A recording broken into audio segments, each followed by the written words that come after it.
மேத்தமேட்டிக்ஸில் 12th ஸ்டாண்டர்டில் chapter 1ல் இன்னொரு இம்பார்ட்டன்ட் 5 மார்க் கொஸ்டின் பார்க்க போகிறோம்.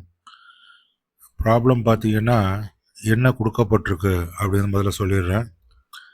இதில் பார்த்தீங்கன்னா உங்களுக்கு A matrix and B matrix கொடுக்கப்பட்டிருக்கு. அதை வச்சுக்கிட்டு ஏபி காண்க அப்படின்னு சொல்லி கொடுக்கப்பட்டிருக்கு.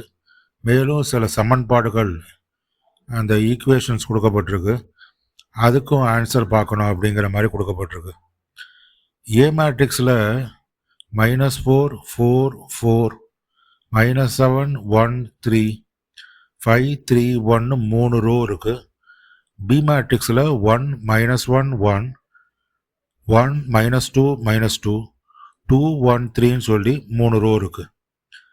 அதுக்கப்புறம் சில ஈக்குவேஷன்ஸ் கொடுத்துருக்காங்க.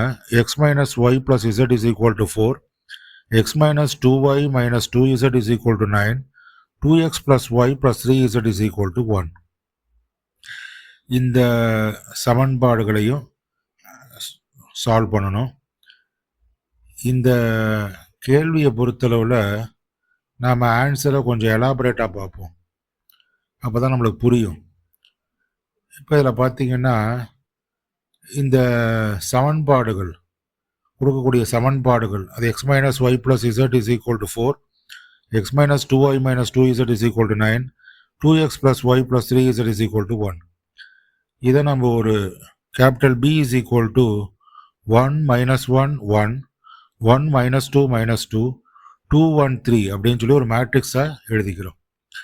x - y + z அப்படிங்கிறத நம்ம என்ன பண்ணிக்கலாம், 1 - 1 1 எழுதிக்கிறோம். x - 2y - 2z அப்படிங்கிறத 1 - 2 -2 அப்படின்னு எழுதிக்கிறோம். 2x + y + 3z அப்படிங்கிறத 2 1 3 அப்படின்னு எழுதிக்கிறோம். இது ஒரு 3x3 மேட்ரிக்ஸாக பிங்கிற வேரியபிளில் கொடுத்துருக்கோம். நமக்கு இப்போ என்னெல்லாம் தெரியல அப்படின்னு பார்த்தீங்கன்னா, capital X = x, y, z, இது 3 வேல்யூ நம்மளுக்கு தெரியல. சரி, என்னென்ன கான்ஸ்டன்ட்ஸ் இருக்குது அப்படின்னு சொல்லி பார்க்கும்போது இந்த ஈக்குவேஷன்ஸில் 4 9 1 இருக்குது. அதை நம்ம சிங்கிற வேரியபிளில் கொடுத்துக்கிறோம். c = 491 அப்படின்னு சொல்லி கொடுத்துக்கிறோம். இப்போ அடுத்ததாக bx = c. இந்த ஈக்குவேஷனை நம்ம அப்படியே ஒரு சிம்பிள் ஈக்குவேஷனாக ஸ்பெசிஃபை பண்ணிக்கிறோம்.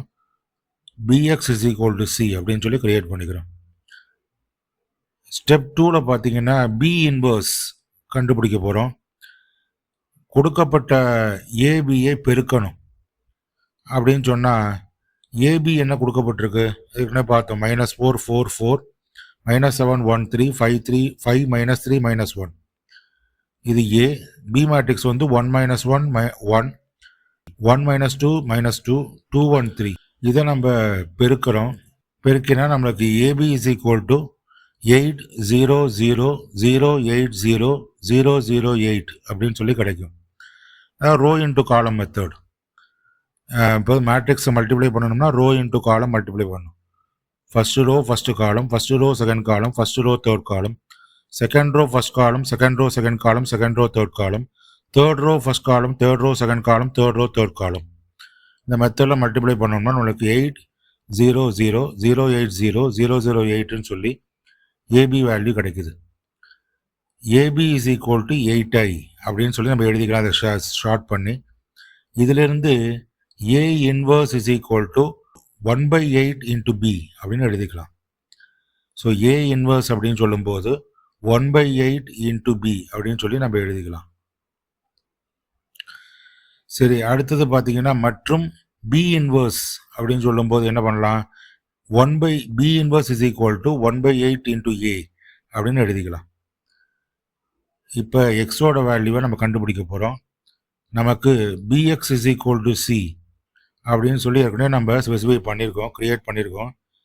இப்போ பி இன்வர்ஸை ரெண்டு பக்கம் பிரிக்கணும்னு வச்சுங்க. bx = cயில் b inverse bx = b inverse c அப்படின்னு மாறிடும். அப்போ x = என்ன, b இன்வர்ஸ் c. எனவே x = 1/8a × 491, இந்த சியோட வேல்யூ, கான்ஸ்டன்ட்டோட வேல்யூ. இப்போ step 4ல் matrix multiplication.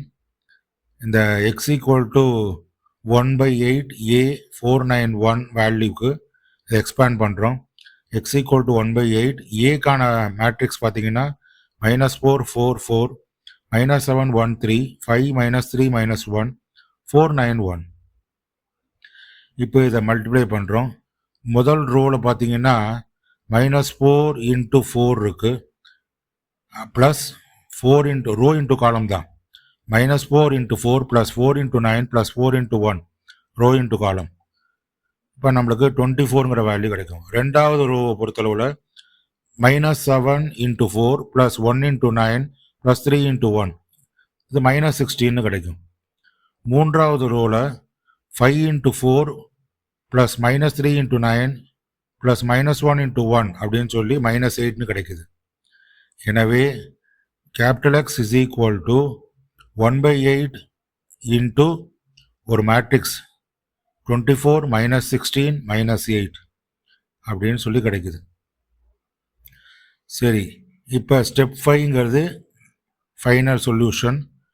Small x is equal to 24/8 அப்படி போட்டோன்னா = 3 கிடைக்கும். ஸ்மால் y அப்படிங்கும்போது -16/8 போட்டோம்னா -2 கிடைக்கும். Small z is equal to -8/8 போட்டோம்னா -1 கிடைக்கும். அப்போ small x small y small z ஈக்குவேஷனில் கூடிய XYZக்கான வேல்யூ கிடைச்சிருச்சு. இப்போ என்ன வேல்யூ கிடைச்சிருக்கு? x is equal to 3, y is equal to -2, z equal to -1 கிடைச்சிருக்கு. ஸோ இப்படி தான் அதை சால்வ் பண்ணி நம்ம XYZ வேல்யூவை கண்டுபிடிக்கிறோம். ஈக்குவேஷன்ஸை நம்ம சால்வ் பண்ணி ஃபைனல் சொல்யூஷன் கண்டுபிடிச்சிருக்கோம். இதில் நம்ம ஞாபகம் வச்சுக்க வேண்டியது என்னென்னு பார்த்தீங்கன்னா, capital BX is equal to C ஞாபகம் வச்சுக்கணும். Capital AB is equal to 8I ஞாபகம் வச்சுக்கணும். B inverse is equal to 1/8 into A ஞாபகம் வச்சுக்கணும். X is equal to B inverse C ஞாபகம் வச்சுக்கணும். X equal to 3, Y equal to -2, Z equal to -1ங்கிறது தான் final answer. So இந்த problem நம்ம solve பண்ணியிருக்கோம். நீங்கள் திரும்பவும் கொஸ்டின்ஸ் இருந்தால் கேட்கலாம், வேறு கொஸ்டின்ஸ் இருந்தாலும் கேட்கலாம், நான் ஆன்சர் பண்ணுறேன். இது மாதிரி சிறப்பான மேத்தமேட்டிக்ஸ், ஃபிசிக்ஸ், கெமிஸ்ட்ரி எது சம்மந்தப்பட்ட கொஸ்டினாக இருந்தாலும் கேளுங்க, ஆன்சர் பண்ணுறேன். ஏஐ மாணவர் சேனலை சப்ஸ்கிரைப் பண்ணுங்கள், ஃபாலோ பண்ணுங்கள். சப்ஸ்கிரைப் பண்ண சொல்லுங்கள், ஃபாலோ பண்ண சொல்லுங்கள். நன்றி, வணக்கம்.